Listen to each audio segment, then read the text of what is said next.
Assumptions. अब assumptions projectile की क्या है?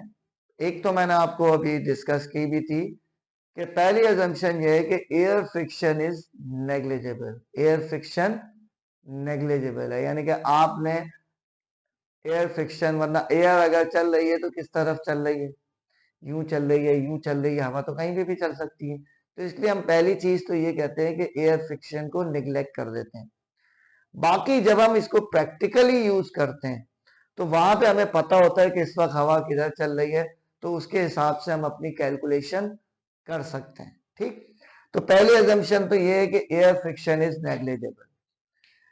दूसरी assumption, the value of g will remain constant, यानी कि आपने इतनी ऊपर नहीं फेंक देना है कि वैल्यू ऑफ जी ही चेंज हो जाए। स्मॉल जी की बात कर रहे हैं, ग्रेविटेशनल एक्सेलरेशन की।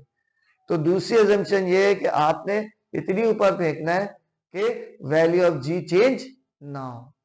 और तीसरी ये है कि rotation of the earth does not affect the projectile motion. क्या मतलब हुआ? देखें, जमीन रोटेट कर रही है और जमीन की स्पीड बहुत ज्यादा है, क्योंकि 24 घंटे में वो एक साइकिल कंप्लीट कर रही है। इट मींस जमीन की स्पीड ऐसा ना हो कि हम फेंके और जमीन यहां पे घूम जाए। सही है, तो हमने इतनी ऊपर नहीं फेंकना है, सही है, कि जमीन ही घूम जाए, हम फेंके कहीं और गिरे कहीं और। तो it means rotation of the earth भी प्रोजेक्टाइल पे इफेक्ट नहीं डालती।